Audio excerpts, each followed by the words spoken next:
Okay, so now we are ready to start. So welcome everybody, and thank you for joining us at the LSE for this evening's event, which is hosted by the LSE's Department of Economics and Economica. My name is Wouter Den Haan, and I'm a professor in the Department of Economics, and until very recently, an editor of Economica. Throughout its history, Economica has been LSE's house journal, and its history now spans more than 100 years.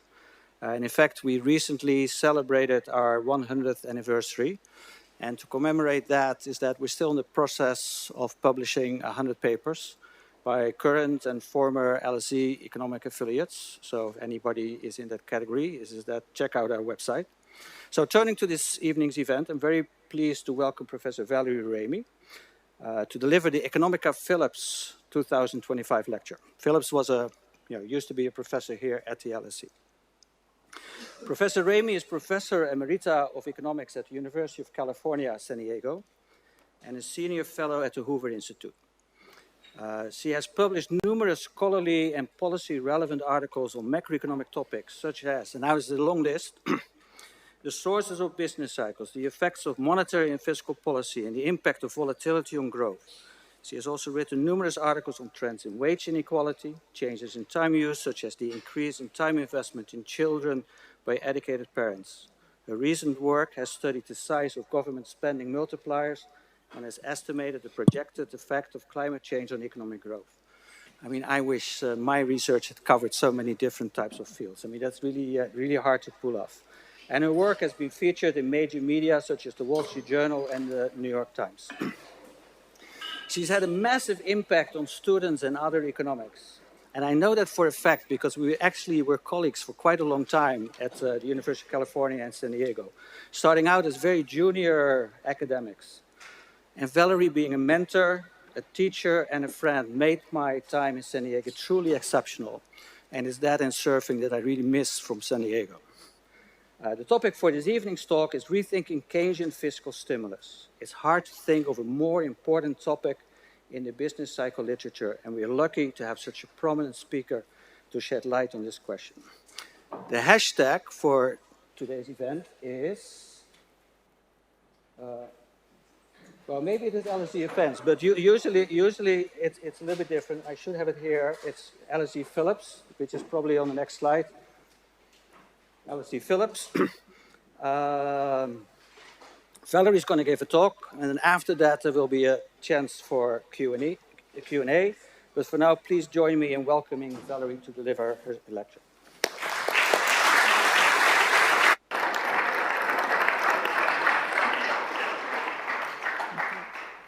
Well, I want to thank Wouter for the very kind introduction, and he was also a wonderful colleague, and we really miss him at UCSD.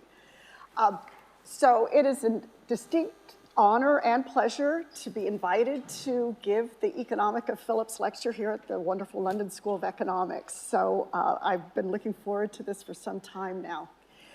I'm going to talk about rethinking Keynesian fiscal stimulus, and part of it is how the profession has been thinking about Keynesian fiscal stimulus over time, but also how my views have evolved, and I'll talk about those in quite a bit of detail. But before talking about Keynes, I do want to say a few words about the name of this lecture, A.W. Phillips. So let's see, how does this progress?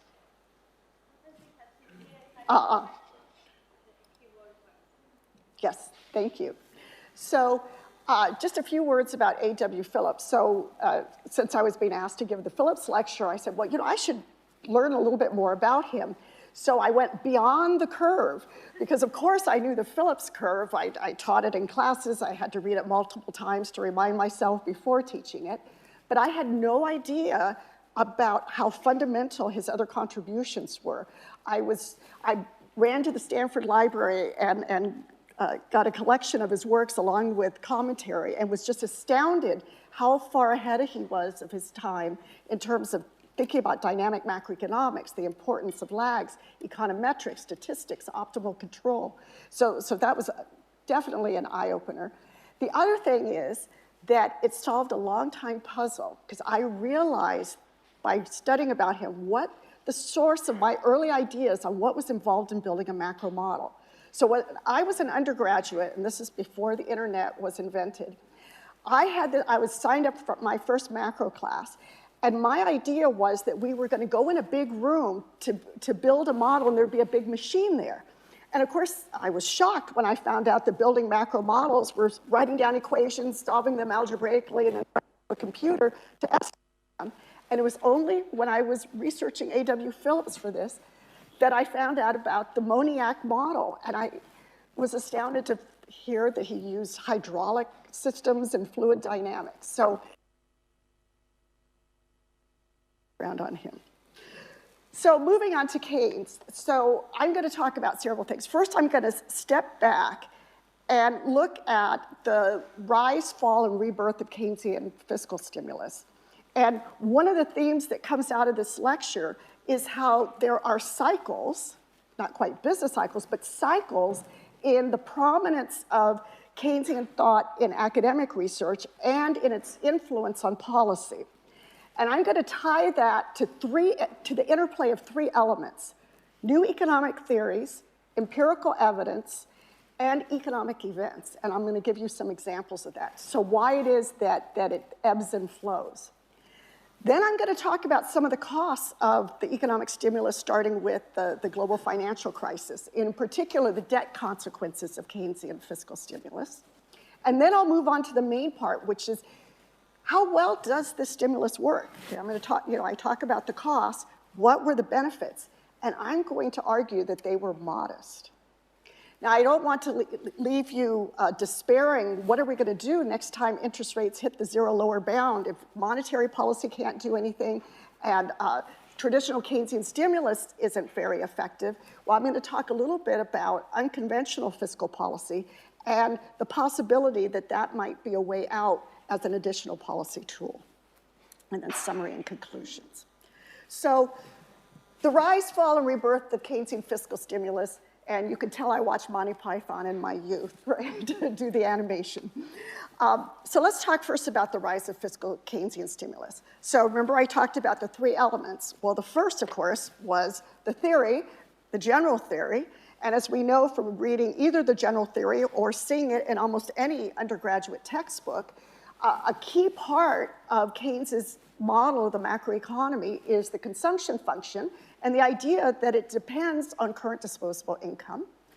The parameter on current disposable income we call the marginal propensity to consume, MPC. So I'll use the abbreviation from here on. He thought that was about 0.8, okay, quite high, based on what he'd seen in the data. And in that particular model, that meant the multiplier was 5, okay. Now, he thought, however, and going back and reading this, that he thought that the multipliers were probably somewhat lower for the US and the UK. Lower for the UK because trade was so important, so you have a lot of trade leakages when this consumption happens. And for the US, he actually got some data from Kuznets on GDP and investment, and then when he looked at those data, he said multipliers probably 2 to 3. Now, that theory, and then the other key element here, I think, is economic events, and in this case, the World War II experience, when government spending increased and GDP increased and seemed to lift all the economies out of the Great Depression. I think that that was key to convincing economists and policymakers that government spending could be very powerful, that not only could it lift the economy out of the Great Depression, but it could be used to stabilize business cycles. Now, moving to the 1960s, people like Solow and Samuelson looked at Phillips' curve and said, okay, we could use fiscal Keynesian stimulus policy to choose the level of GDP or the unemployment rate. And then the Phillips curve tells us what the cost is in inflation. But then we have what I call the fall of Keynesian fiscal stimulus. So why was that? So after the 1970s, monetary basically replaced fiscal stimulus policy as a stabilization tool. So which of those key elements played a role here? Well, new theories and new evidence. So the first new theory was Milton Friedman's permanent income hypothesis, augmented later with rational expectations by Bob Hall. And that implied a very small marginal propensity to consume out of transitory income. Because, of course, the idea was that individuals want to smooth their consumption over time. They don't want to just go on a shopping spree based on a transitory blip in their current income.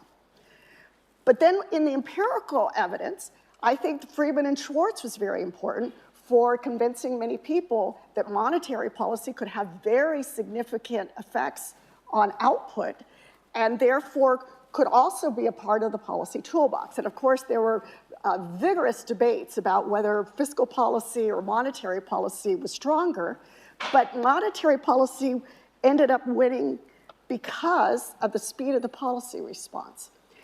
Fiscal policy is set based on all kinds of other goals about redistribution or infrastructure spending, all those sorts of things. So it meant that in a number of times in countries, the legislators would finally pass a stimulus and the recovery would have already happened. So then actually it destabilized. Whereas they thought monetary policy with its much more limited focus could be much more nimble, all right? So that's why it really passed, so that monetary policy was the key. I went through my old graduate textbooks through the indexes. So I went through all of the Sargent ones. I have, say, 3 Sargent, and the one with Sargent and Lundquist. I looked at Blanchard and Fisher. I looked at the 1999 Handbook of Macroeconomics.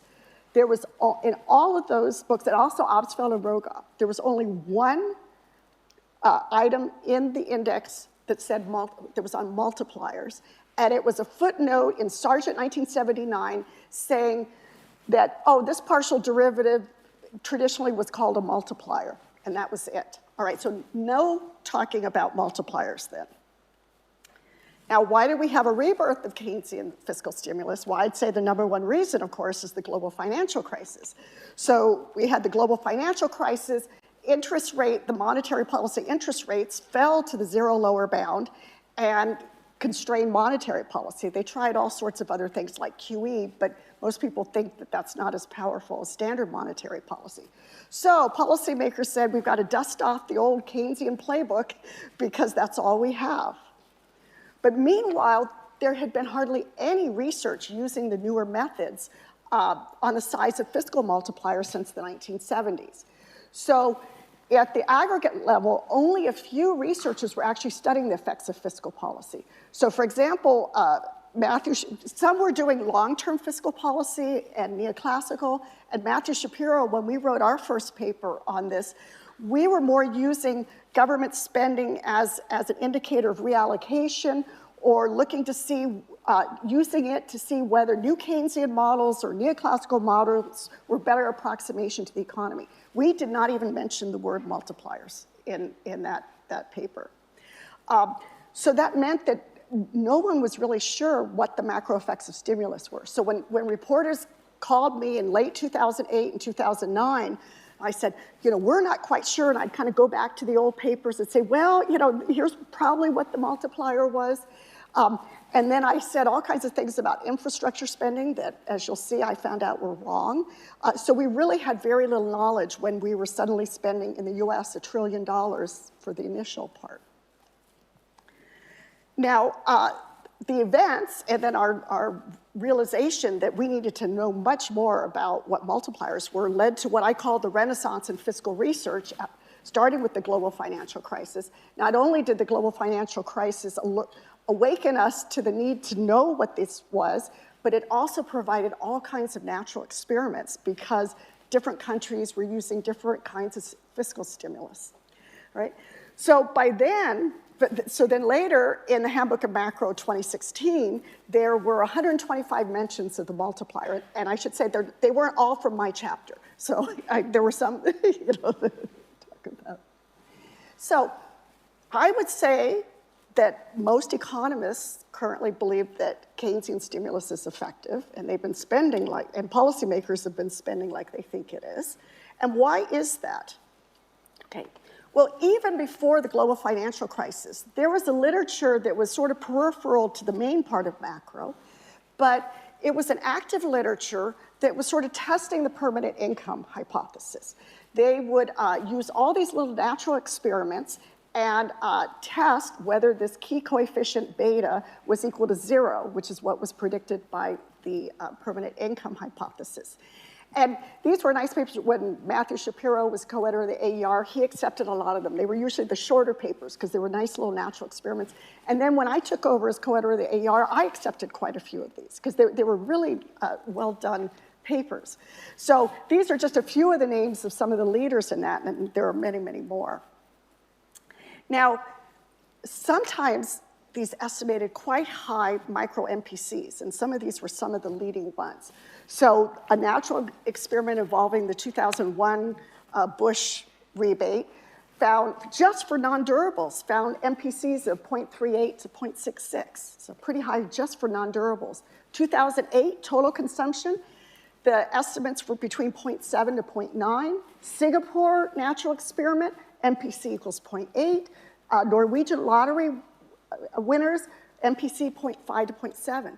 So these newer experiments and what was then the state-of-the-art methods was giving us MPCs that were very similar to what Keynes said that they would be. So everybody says, gosh, let's give out these rebates if we want to stimulate the economy. The consumers will go out on a shopping spree. But then the question is, well, why aren't they using the permanent income hypothesis? Because that, the ideal of smoothing consumption, all of that makes a lot of sense. So these new high micro MPC estimates using much better data and much better econometric methods led to new theories of household behavior. So for example, Kaplan and Violanti and Huntley and Michelangeli had these ideas of households where you have two assets that you can invest in, and one has a much higher return, but it's very illiquid. And then the other one, which has the lower return, is liquid. So that means that households are often liquidity constrained, even though they're completely optimizing. And so then that means that if you give them a temporary stimulus, they might actually spend more of it than the standard permanent income hypothesis that doesn't take into account these liquidity constraints. So then these new macro models with heterogeneous agents, some with some of these high MPCs because of liquidity constraints, also myopic behavior, were started to be formulated. And what they figured out is these kinds of macro models calibrated with the high micro MPCs imply very big multipliers. Not quite 5 typically, but still very big multipliers.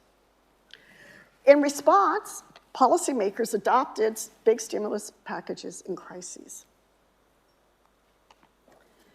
Well, not without a cost. So let's just remind ourselves what happened in terms of debt, because most of these were financed with deficits. A few countries, I believe the UK actually had fiscal consolidations, and that also has costs, as many people tell me, for example, in terms of the national healthcare system. So as I said, it was mostly deficits. And then there are some very prominent recent papers that argue that with these high micro MPCs, that these deficits can finance themselves. What I will argue is they haven't financed themselves except through the inflation tax. We see some of that there, but we don't see any evidence that they're financing themselves by generating so much growth that they generate enough revenue. In fact, every round of Keynesian stimulus has led to something that I call the ratchet effect on the debt to GDP ratio. So this applies to a lot of countries, but let me just use the UK and the US. So this is the gross government debt to GDP. So this is based on the IMF WEO, and starting in around 2000. So the UK started below 40% debt to GDP ratio. The first line shows you the year 2008, which is, of course, the first big year of the global financial crisis. The second line, 2020, which is COVID. So what you see there is just there's this big jump in the debt to GDP ratio, and just little or no evidence of it declining. Now, part of that is there just seems to be hysteresis that, oh, we spent a lot on this crisis, let's look forward and not worry about where we are on debt. But something else, of course, that happened is that with the global financial crisis, the paths of GDP growth seem to fall in a lot of countries. So of course that affects the denominator of the debt to GDP ratio. But then again, it happened in 2020. That little blip down is mostly just the inflation tax. And then the projection is for it to continue going up. So these are based on IMF projections. The US is even worse. It started with about 55% and then went up, well over 100%, towards 120% with the global financial crisis. There were multiple stimulus packages. They were big. And then afterwards, of course, there was Obamacare passed and then the Trump tax cuts. And so nobody seemed to worry about paying off the past debt. And with the projected spending in the US on Medicare and Social Security, we're clearly on an unsustainable debt path. It went up again, of course, during COVID, a huge amount that was spent, 23% of GDP just in the third round of the stimulus. It did come down, but only because of the inflation tax, and then is projected to continue upward. So the US particularly is on an unsustainable debt path, and that is one of the consequences of all of that spending. So was it worth it? Okay. So how well does this traditional Keynesian spending stimulus work? I'm going to assess three types of spending: temporary transfers, government defense purchases. So here's a case where my human capital is suddenly increased in value because of recent world events. And I made sure to get the latest UK tank, which is the Challenger 3, for those who don't know, and then infrastructure spending.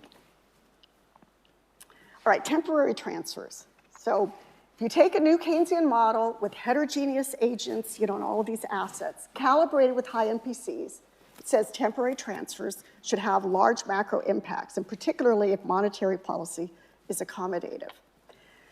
So some work with Jake Orchard and Johannes Wieland.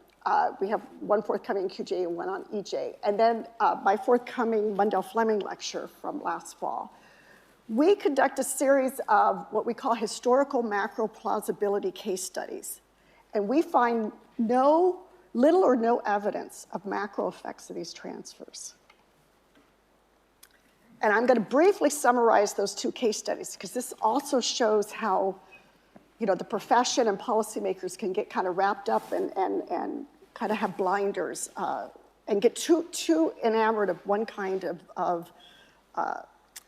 of research tool over another, all right? So I'm going to talk about the 2008 US tax rebate, because that's the most striking, and then also the Singapore natural experiment. So 2008, the US government, even early on, figured out that the economy was slipping into a recession. So it enacted big tax rebates, February 2008, paid them out from April through August. It was $100 billion, which was equal to 11% of January disposable income on a monthly basis. So it was big.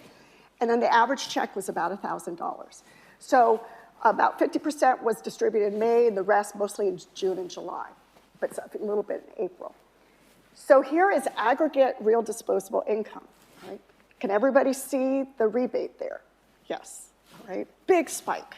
So it had macro effects, and that's what allows us to do a historical macro plausibility analysis. If it wasn't big enough to show up in the aggregate data, we couldn't do this, but this one we could. So what happened to aggregate consumption? Remember all those high MPCs, 0.8? The blue line is aggregate consumption. There's no spike. There's a molehill maybe there. That's what aggregate consumption looks like during that period. So big disposable income spike, no spike in consumption, maybe a little bit of molehill. Now, Marty Feldstein, I remember in the summer in Cambridge, Massachusetts, him showing a graph with the latest data saying, look, they saved it all. This was a bust, a flop, and he had a Wall Street Journal article on it. Also, John Taylor ran some simple regressions on aggregate data and said, no, it didn't stimulate the economy. So they concluded that MPCs were low. So this was right after that happened. But a few years later, influential new microestimates appeared. Okay? They were by Jonathan Parker and his co-authors, and they had done years of work on this kind of thing and had amazing data and natural experiment, and were using what was then state-of-the-art methods. They had enough foresight. They'd done this first in 2001, so in 2008 they were doing it again. But they contacted government officials in the statistical agencies, and the one that asked people about what they're consuming, they do this to figure out the consumer price index basket weights. They said, please add a question. Did you receive a rebate? How much? When did you receive it?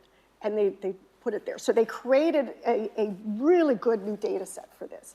And they also did it for the Nielsen household surveys. These are where people scan what they buy, and then they ask them when they received their rebate. These are great natural experiments. They were using standard applied micro methods, and they estimated very high MPCs, 0.5 to 0.9 on total consumption.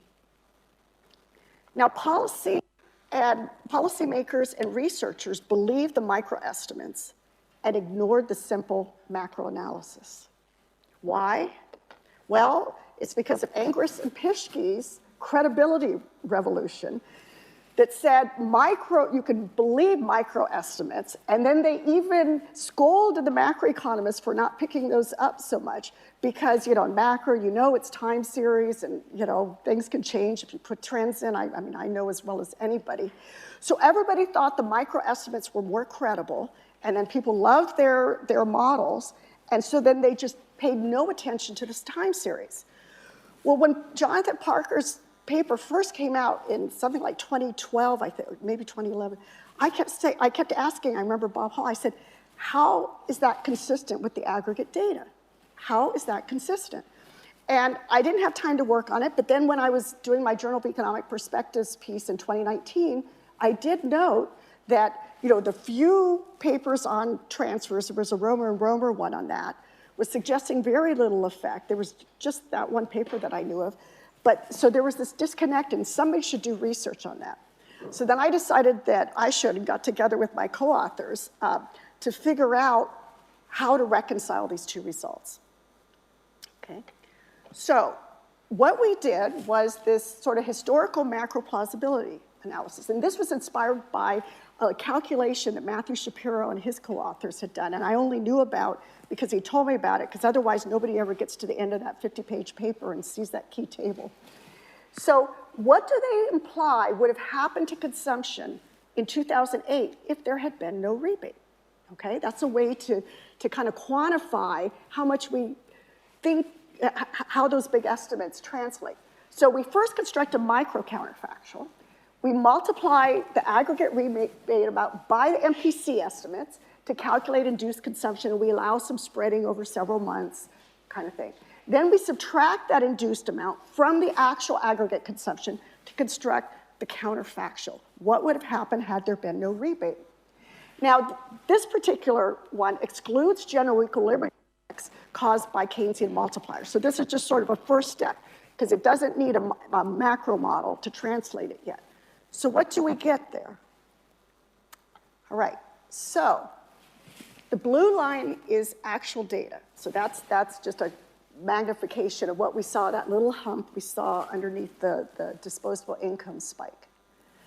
The teal line is for an MPC of 0.5. That was the lower bound of the Parker et al. Estimates.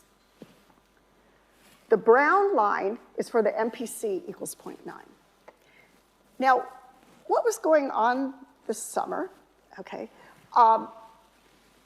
There were some increases in oil prices, quite a bit, all right?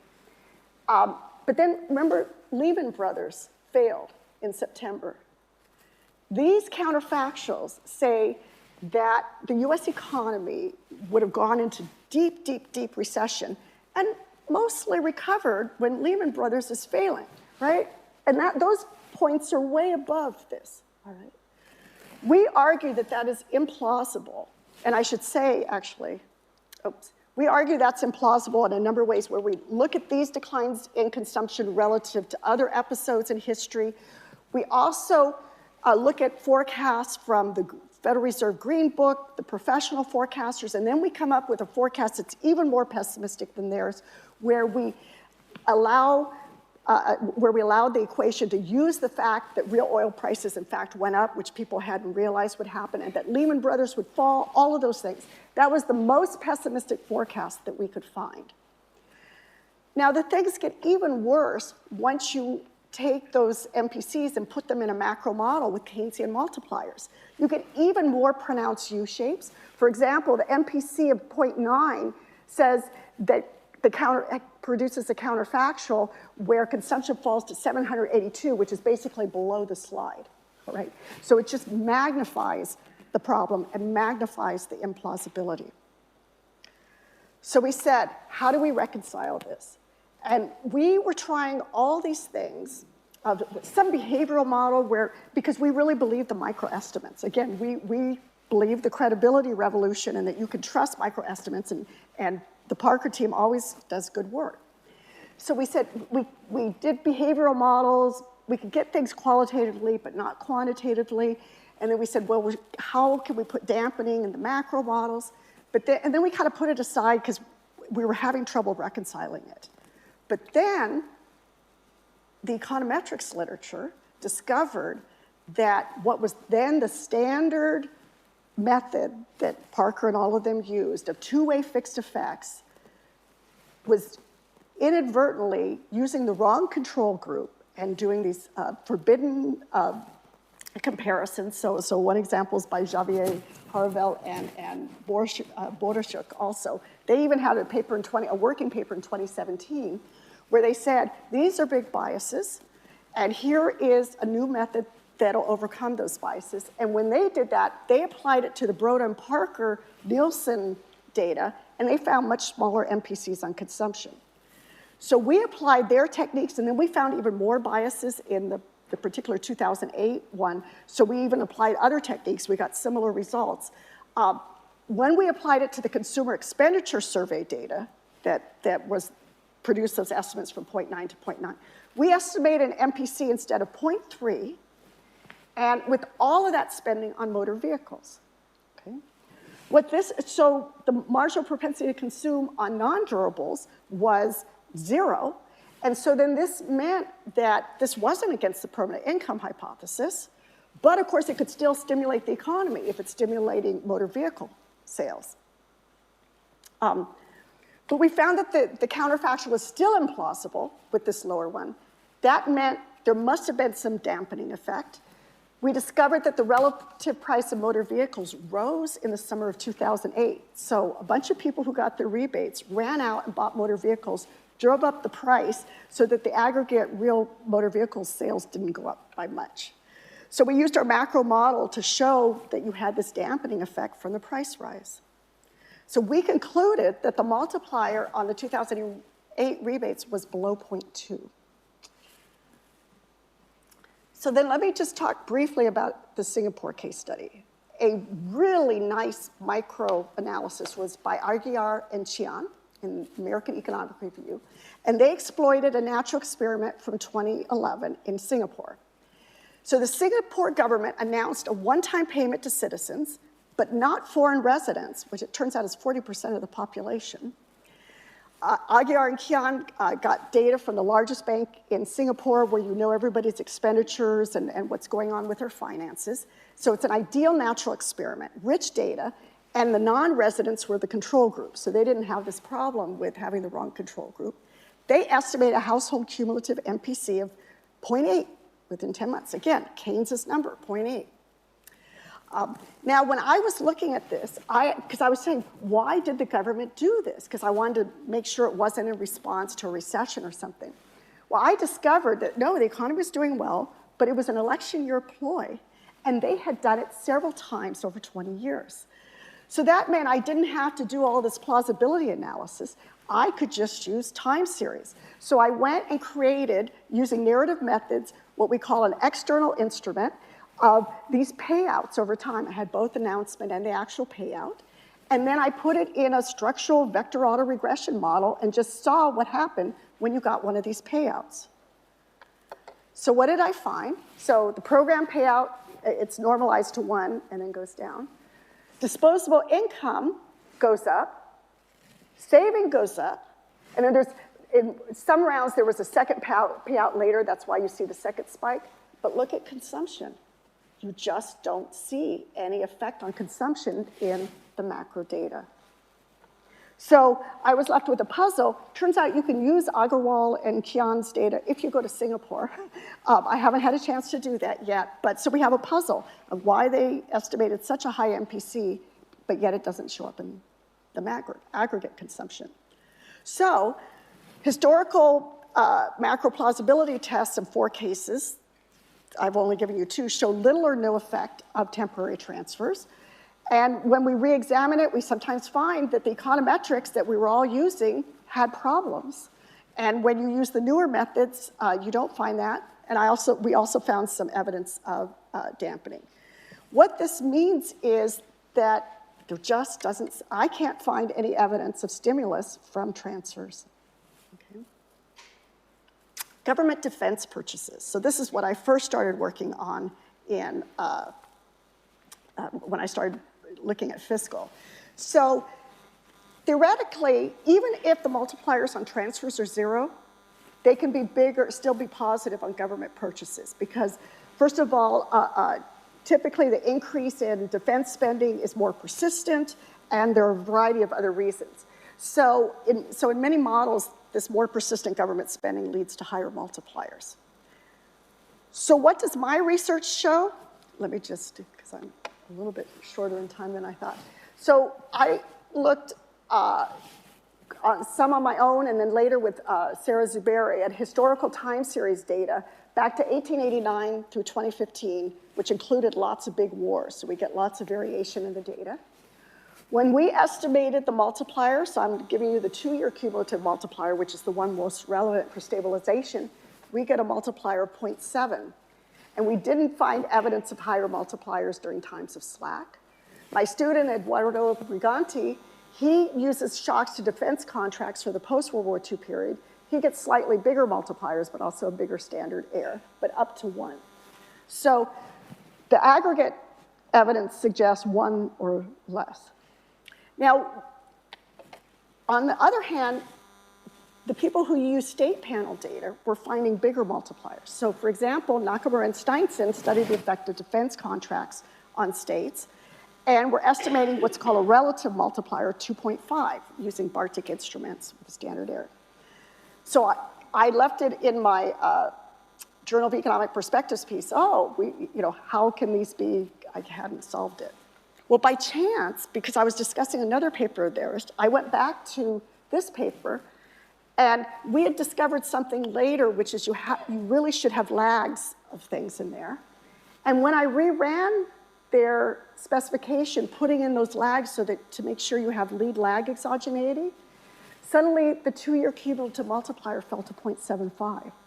So what the aggregate said. So also I reconciled those kind of things. But then here's a question. If those multipliers are so low, 1 or below, how do we explain the GDP rise during World War II? So here's an example showing the US and government spending and GDP. GDP, they're different scales, but the vertical distance is the same.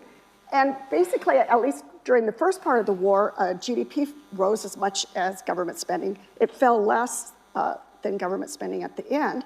Well, my answer is, yes, defense spending did lift a lot of economies out of recession, out of the Great Depression, but not because multipliers were so high, but because the increase in government spending was so great. So you're multiplying these two things, as long as one of them is positive, then if the other one is very large, you'll get what you want there. Government investment, let me just talk. So I wrote a chapter in the NBR volume on infrastructure spending. Many of us initially thought that using government spending, such as infrastructure spending, was win-win. You get stimulus in the short run, you get higher productivity in the long run. What we found, however, was that it doesn't work well in the short run. And why is that? There's 2 features of it that really reduce its short-run stimulus effects.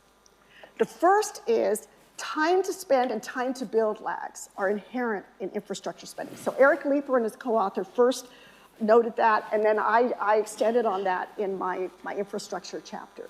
So even the Obama stimulus, where they were really trying to get shovel-ready projects, took a long time to spend. Now, in this case, it wasn't so bad because unemployment stayed high for so long. But for most recessions, it wouldn't be a good idea.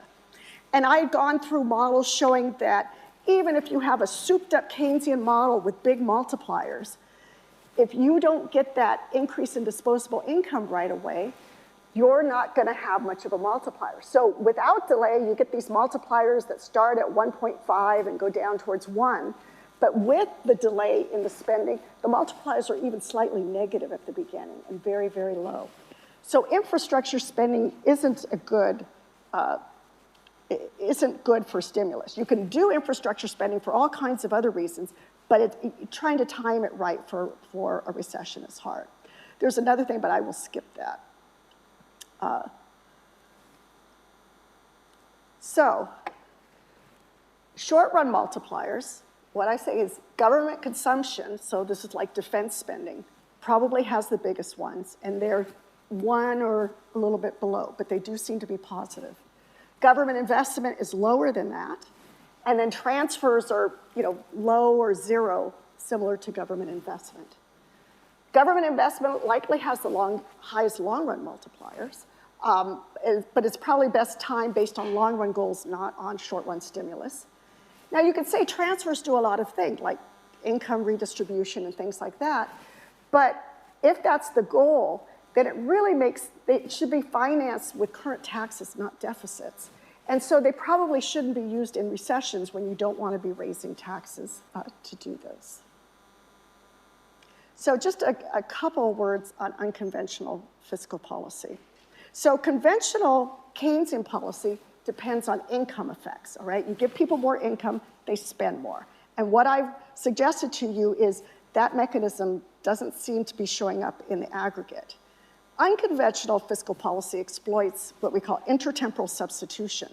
So a wonderful paper by Correa and authors says that at the zero lower bound, when the zero lower bound on nominal interest rates binds, monetary policy cannot provide appropriate stimulus.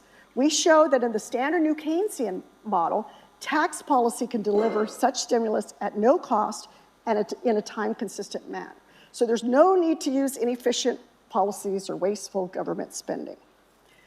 So this is beautiful theory, but we know that there's sometimes doesn't show up. But there's actually some evidence for this. And some of it is from the news about future tax increases. Morton Robin has some of this, Leeper, D'Acunto, and Bachman. Some of these take the form of announcements of future tax increases. Others are temporary cuts in the VAT. Another thing, which is more recent, the forthcoming paper by Bonfils and Jaravel, is transfers with expiration dates. Okay, so if you give somebody a transfer in their permanent income, they're going to save it over their lifetime. But what they did in their randomized control trial is that they gave some with a 3-week expiration, and they get much higher MPCs on that. So that's a possibility. But of course, that doesn't mean you're going to get the big Keynesian multipliers, because the second round is still going to have the other smaller MPCs. But those are potential things that could be used, and there is some evidence on this, which I will skip right now. So,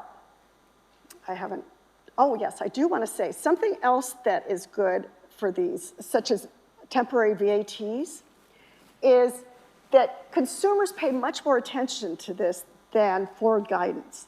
So you may not know yourself, you may not keep track of when the VAT is going to go back up again. But as I say, Madison Avenue in the US and whatever the equivalent is in the UK, is these stores, all of these advertisers have an incentive to remind you that the taxes are going to increase, and therefore you should buy now. So it's what I call salient, because they're telling you it's happening, comprehensible. Everybody knows that you should go shopping when prices are low, and actionable. They know how to shop. So I think that there's some potential here, but they warrant further investigation. So, summary and conclusions, all right? As I said, there are cycles in the influence of traditional Keynesian ideas. These are driven by new theories, economic events, and new empirical evidence. And it's sort of that interplay that leads to Keynesian economics being high or Keynesian economics going low, and those sorts of things. So my assessment of the current evidence suggests that stimulus effects are modest at best for traditional Keynesian models. All right? It's difficult to find any macro effects of transfers. Time to build and time to spend delays make government investment ineffective. Government consumption probably has the highest short-run multipliers, but they're not giant. And I think it's worthwhile because we really need to be ready with the playbook. The next time we hit the zero lower bound, we should do more research on the unconventional fiscal policy. So, thank you.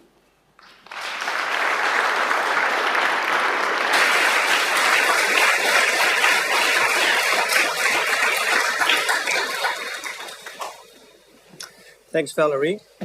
So now is the opportunity, this is quite loud, to ask questions. The idea is that raise your hand, but wait until you get the microphone from one of the stewards and keep it short, ideally one question. And if you're brave enough, then please state your name and affiliation. That helps a bit. But maybe I can get started with a hard question. So you said this is that the effects are modest at best. So with the benefit of hindsight, would you have not done the stimulus during the great financial crisis and during COVID? You think we would have been better now if we would not have done it? Knowing then what I know now, I think there is still a role for transfers that are insurance, income insurance.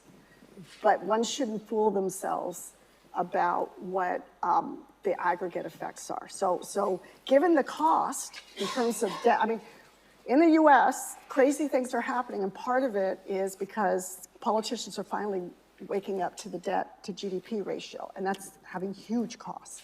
So those costs were not adequately taken into account. And then the other thing is to always remember, when people look at multipliers on changes in taxes that involve tax rates, they are big. They're big, in the US, Romer, Mertens, and Robin.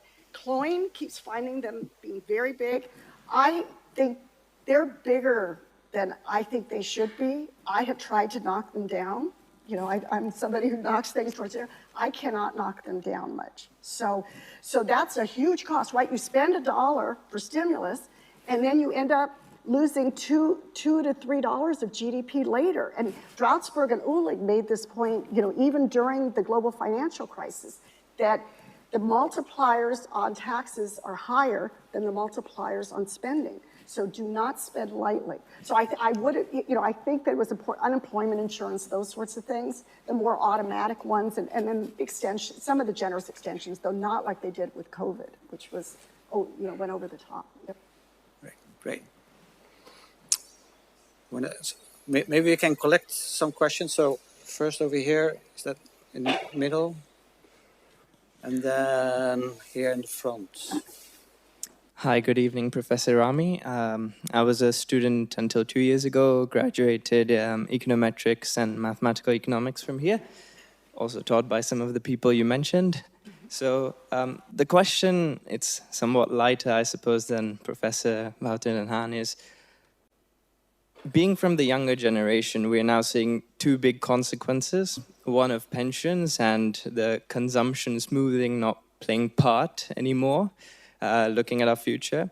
And there's also the geopolitics, which I hope I don't have to cover.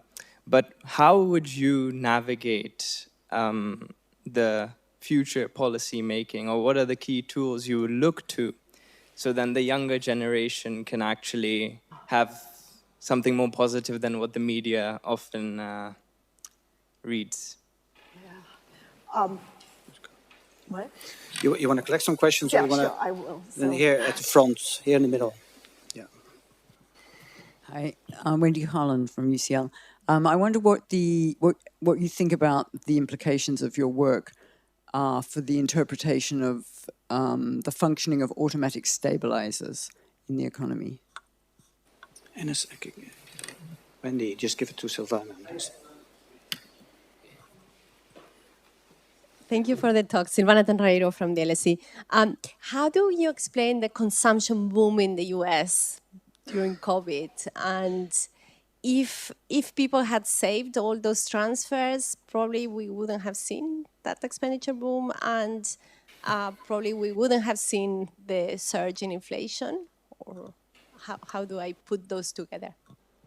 Okay, so, good. All right, so tools for the younger generation. Boy, I wish we could do more. For the US, I would say a big thing would be completely restructuring the healthcare system for the US. So the US has this big inefficiency that is just there. If somebody can do something about it, that would free up so many resources. It would help reduce deficits because so much of the deficit is caused by spending on elderly people and all of those sorts of things. So that would be my number one thing. We don't have much choice on the response to geopolitical, right? You know, when these things happen, defense needs to be built up. So it's very hard. I would say, I mean, even though it dampens the economy, I think being more fiscally responsible and raising taxes needs to be done more than it has been done in the US, or just not extending tax cuts would also be helpful. But yeah, I wish it were easier. The US, I have a clear, you know, I have my whole spiel on that's really a huge part. No, and of course, Doji's not going after that at all. They're going after little tiny parts of the budget, so that's too bad. Wendy, interpretation of the work in automatic stabilizers. Presumably, they would be very similar. I mean, it depends on the persistence of the automatic stabilizer. But the only reason that we look at these sort of exogenous kind of timing is just so that we can estimate the parameters without bias. Because if we, you know, estimated the effects of automatic stabilizers because they're feedback from the economy. Yeah, I would say so. Now, there's some income insurance provided, but I think policymakers need to be open-eyed about this. Okay, if we're doing this, we're going to give people insurance, but it's not going to stimulate the economy much. You know? Yeah. And then Silvana, yes, good question. So the consumption boom. So one of the reasons I have not yet done the COVID stimulus as a case study is because it is so hard to figure out what the counterfactual is. But I did start peeking at it because I said, I forgot I didn't have enough time for this. But here's the interesting thing. So let's look at the third stimulus in the US, which came out in, what was it, March or April 2021. And you see consumption rising. But guess what? That was when the vaccinations were being rolled out. So I know for us, we were going out, we went to New Orleans that summer. So I think many, many people were doing this. So trying to parse out how much was because of the transfers and how much was that we were finally not locked down, we weren't sitting in our houses fearful of getting COVID, would lead to that. It's just very, very hard to parse that out. And when you look, I've looked at it, I think lower income people did spend some of it, but I think in the aggregate, I don't know how much evidence that there is that it was due to the transfers rather than the recovery from COVID. On the inflation, yeah, they certainly asked me about that in the IMF, because most of us said, oh, it's the fiscal stimulus led to the inflation. Monetary policy was also very accommodative, and they left, you know, interest rates at the zero lower bound too long in the US, and there were supply disruptions. So I think potential GDP fell temporarily, and if you take a Phillips curve, that, you know, anything that changes output relative to potential is going to give you inflation. So that's another possibility. But that's not a definitive answer, but that's just what I think might have happened. Okay, so we're ready for the next round. This is in front of the pillar. And then, yeah, okay, I have to look upstairs too, I guess. But there's no hands upstairs, but yeah, so over there, Ronnie. Hi, Joseph Wheeler from the University of Hertfordshire. When they were looking at the 2008 rebate, was there any interest in the percentage of change in household debt levels or interest during times of stagnation versus uncertainty? Right, okay.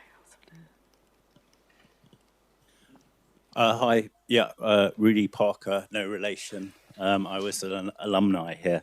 So Hayek, who taught here, his Austrian business cycle theory suggests that stimulus-induced booms misallocate capital into unproductive areas, leading to painful corrections later.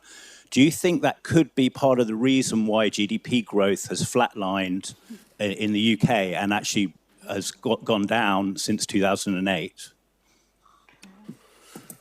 And then I guess...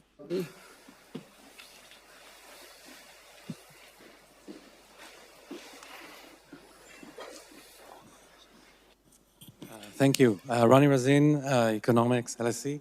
I have a question because in all of your empirical papers that you're talking about, you measure what happens when you give people more money, the government spends more. My question is about the opposite. So what happens when the government tightens up, austerity? Do we see any evidence in kind of the data that there's something going, something is different, that it's not the same derivative? Okay, can I take the three? Okay, so let's see. Chris, about the household debt payoff. Yeah, so one way to save is to pay off your debt. So that shows up in saving rate. So that's I definitely think that was a big issue in 2008. And people who have studied other episodes find that often these temporary transfers go into debt pay down, but again, that's in the saving rate. You can either, the way you can save is either build up your assets or decrease your liabilities, and so they were doing it. And it was probably particularly pronounced in 2008 because everybody was starting to worry, and they were so over-leveraged that would be another reason why they wouldn't spend. So a great question. So then Rudy, misallocation due to stimulus, that's an interesting idea. So I don't know enough about the UK, the narrative about the UK. All of these narrative things I do always take a long time, so even figure out Singapore. And the UK has so many good economists, I figured that their own economists are probably better at this than I am. But that's the flatlining. Now, if I recall, there was austerity, and were taxes increased? Yeah, and with those high multipliers on the tax increases, that could be part of the reason for it. But I don't know what other sorts of things did it, and that's something that I'd like to study more, because I'm intrigued by why the US was still doing pretty well. I mean, it was slow for a while, but then picked up, but then the UK flatlined, and then I've seen the more recent projections and was sort of surprised at how pessimistic they are and how they were cut even before whatever's going to happen tonight from Washington. Even before that they were cutting the projections. I wish I could answer that better, but that's a great question about the misallocation, because that is a possibility. What happens with decreases? Okay, so I actually recently wrote a paper, are the effects of government spending asymmetric? And we found that they weren't, okay? But austerity, what we know from the IMF studies, from Alesina and co-authors, is that it really depends on what the austerity package is. And it appears that if most of the austerity comes about in tax increases, it has a much more negative effect on GDP than if it comes about in terms of decreases in government spending. And that's consistent with what I just showed you, that the multipliers on spending seem to be lower in absolute value than the multipliers on taxes. So those are things I did not have to reconcile, those austerity studies and the multipliers. Great. We're ready for another round. Let me take one from an online attendant by Omar Carnaval. He's a PhD student at Queen Mary here in London. So he asked whether you're looking at only at the short-run effects and whether you should also check whether the long-term effects. And in particular, he mentions a recent paper by Paulo Surico and Antolin Diaz. And then I think there's somebody over there at the back who's been very keen, and then Morten over here in the front. Go ahead. Hello. Thank you very much. Was a student here and now economist with government. In the intro to your research, you talked a lot about debt to GDP ratios and how they're rising across the world. and then also a bit later on about the importance of fiscal discipline and constraint. I'm interested, at the same time, we've seen the Japanese debt to GDP ratio rise above 250%, and in the UK context, I think a few years ago, in the midst of the austerity that you mentioned, we had estimates of something like 80% of GDP as this tipping point, after which everything would really go downhill. And I'd put it to you that it seems as if we have the constraints wrong. It's much less in the case of countries that issue their own currency, that there's a financing constraint, and much more that we should be thinking in terms of real constraints, stuff like employment, unemployment, underemployment, and then specific sectors. Interested in your thoughts on that. Okay, so, Omar from online, yeah, checking the long run effects. So the Sirico et al. Paper is very interesting. And I had wondered this before. I'd actually started working on this and then got busy with other things. Because you see productivity growth and GDP growth so fast after World War II. And that's that's an influential observation. I saw the working paper version, so I hope it's the same as in the published version. They show some very thought-provoking evidence, and it could be that there are long-run effects. I think a lot of it is very specific. It's not so much from just arbitrary transfers, but rather this focused research and development in order to build up during the war, and then also the space program in the US led to all kinds of spin-offs. Also, right after World War II, the US set up this thing where the government would fund research at universities, and it led to a lot of research and development. So I think that there's something there, but it's not going to happen with just haphazard spending, I think, is the way to think about it. But I'd like to look more at that. The Japanese to debt GDP ratio, yeah, because I always wondered about that too, because we all heard about these tipping points, Reinhardt and Rogoff. So I've been talking a lot to people like Michael Bordo, who reminded me about the importance of financial repression, which the US used to have and Japan still has, okay? So how can they get away with such high debt to GDP ratios? Well, first of all, the Japanese themselves own almost all the debt in Japan, so they don't have to worry about owing the debt to foreign people. Also, there's a lot of financial repression in Japan in that the Japanese households are earning hardly any interest on all of those funds that they're lending to the government. So that's a very different sort of thing. Country issue its own currency. So I've been talking more now to the finance people, like Hanno Lustig at Stanford, and people are finding more and more evidence that there is a downward sloping demand curve for US treasuries, and that if you keep issuing them, interest rates are going to start going up. And the problem is when you already have as much debt, which you can't get rid of except with inflation, then those high interest rates are going to really send you off on a path. So the US now spends more on interest payments than on defense. Okay? Given what's happening geopolitically, it is really scary how little fiscal space there is. Now, the US does have exorbitant privilege, but it could end up having to pay much higher interest rates, which would probably get the government doing financial repression again. Which, of course, wreaks havoc with financial markets. So I think it's a very, very scary situation, and modern monetary theory doesn't work. Did we forget you in the last round, Morten? I think we. So there's two over here, Marvin and Morten, okay. and then So right over here. Oh. Yeah, here. So sorry, here in the front row too, and then we'll go to the balcony right in front. Eminem. No, yeah, so one way of reading your lecture is that we should look more at these unconventional policies. That might be where there's hope. Yeah.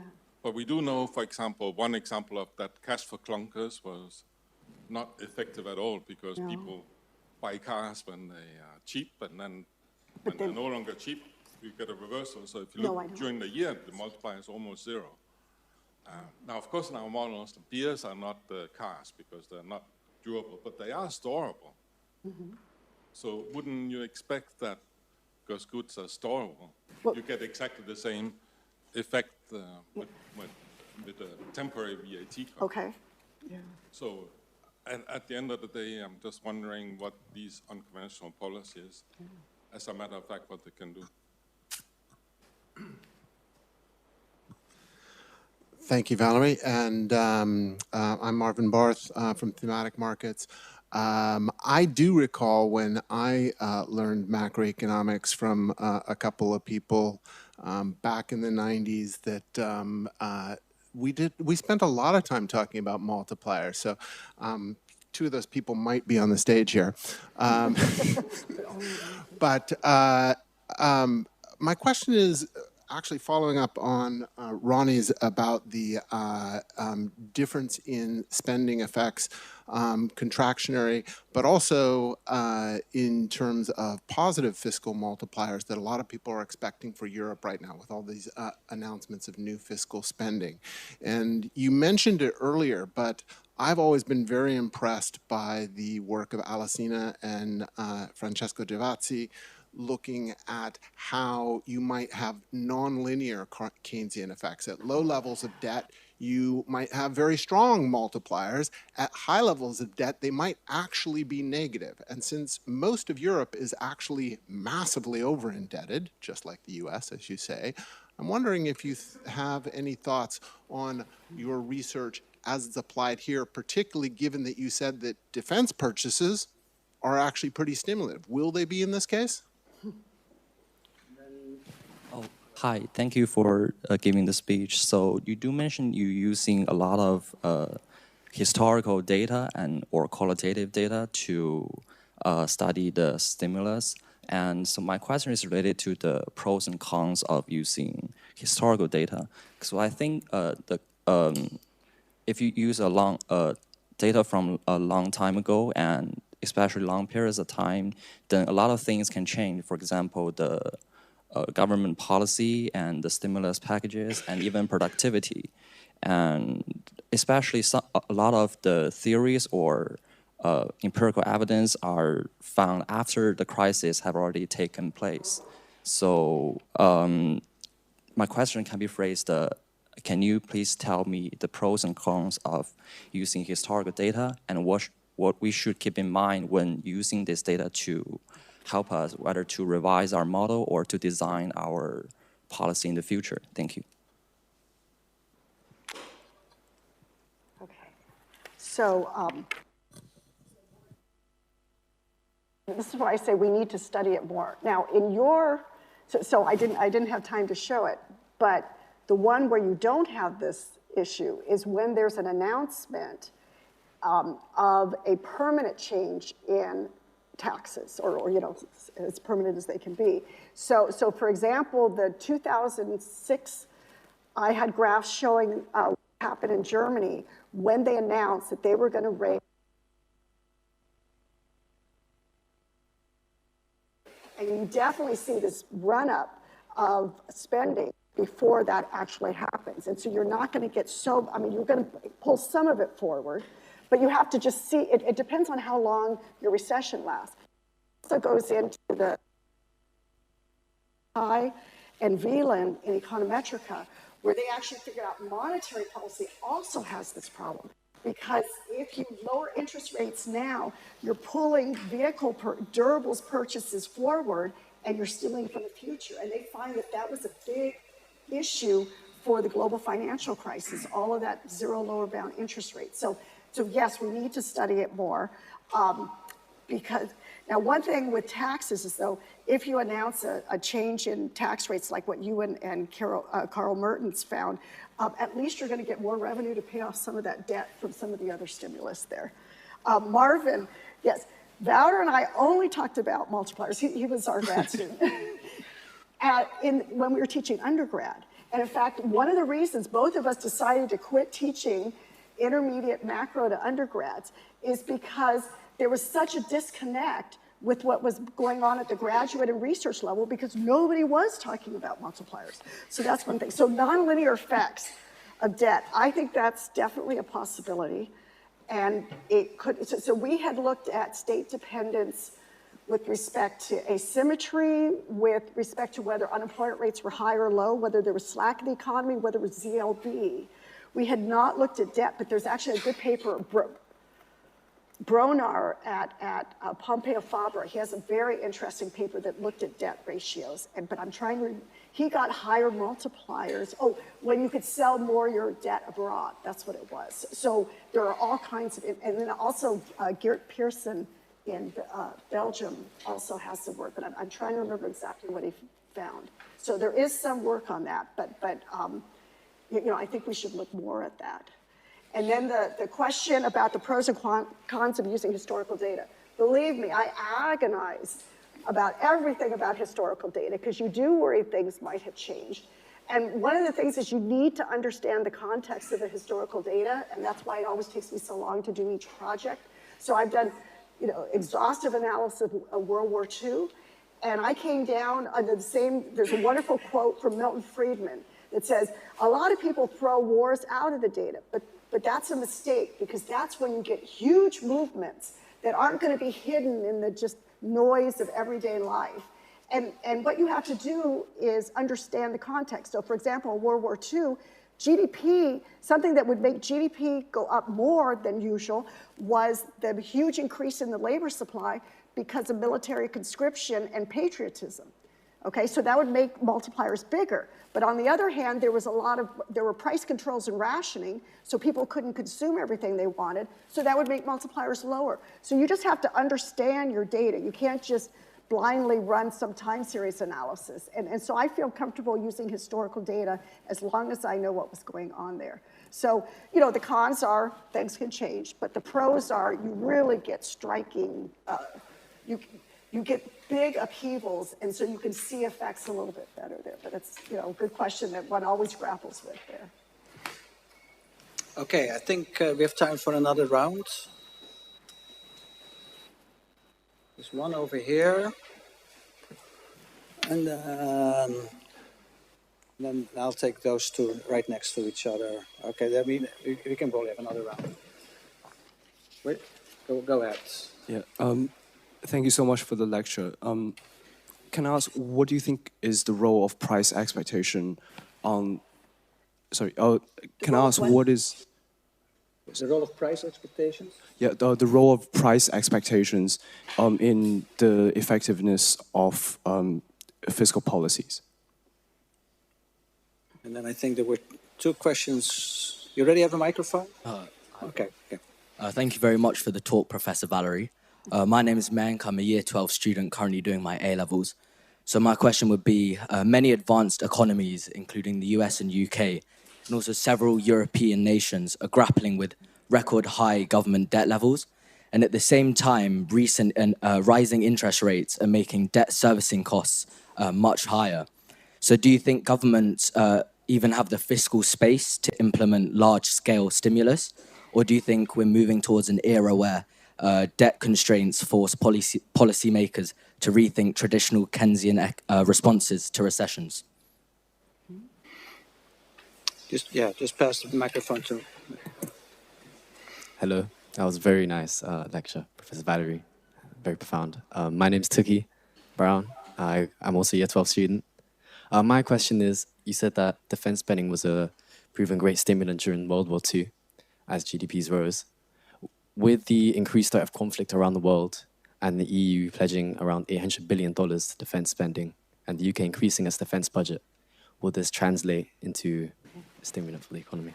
I didn't hear the whole thing. Just repeat your question. Yeah, could you? With the rising conflict, with the rising threat of conflict throughout the world and the EU pledging $800 billion towards defense and the UK increasing its defense spending, would you say that this will serve as a stimulant for European economies? Yeah.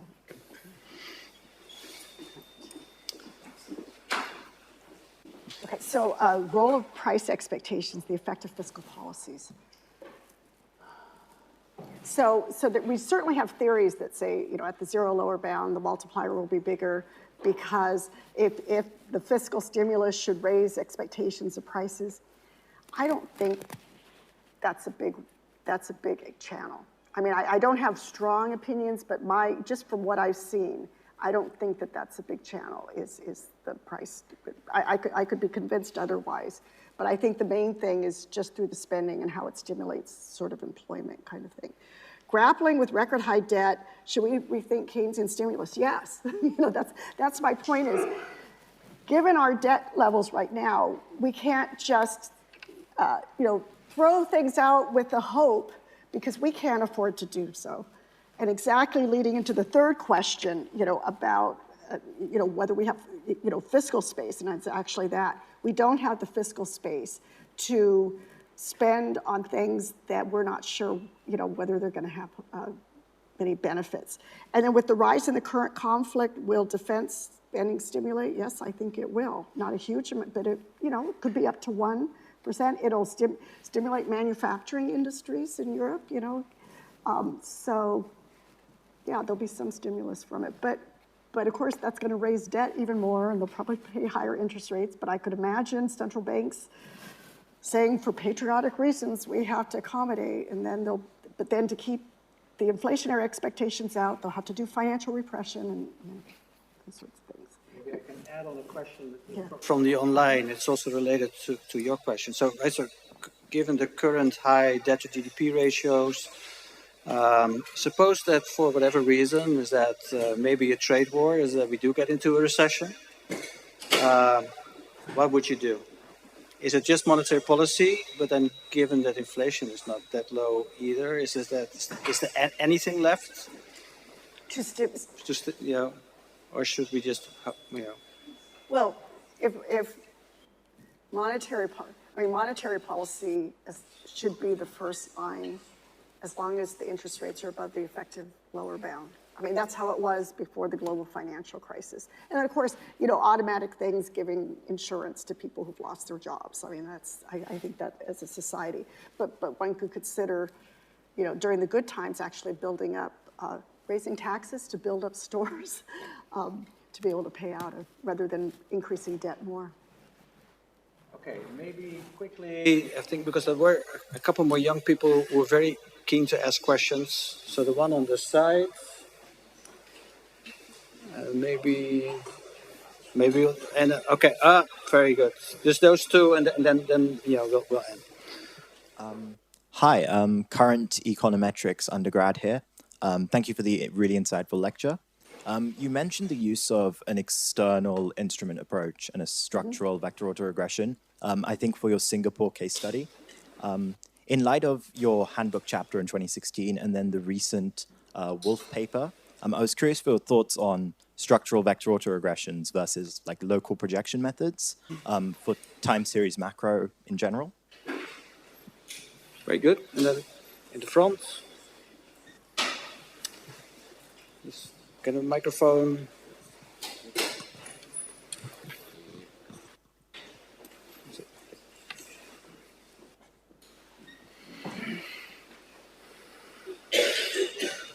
Yeah, hello.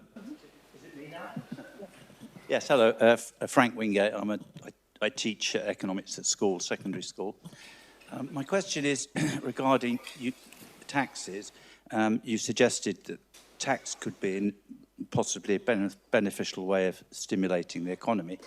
What about cutting taxes for the wealthy, like Donald Trump's threatening to cut taxes for his oligarch friends? And the theory of trickle-down economics would be that those people would then invest the money in productive activities. I generally teach my students that's a lot of rubbish, and that they'll probably spend it on assets and mega yachts and mansions. Am I right? Okay. All right.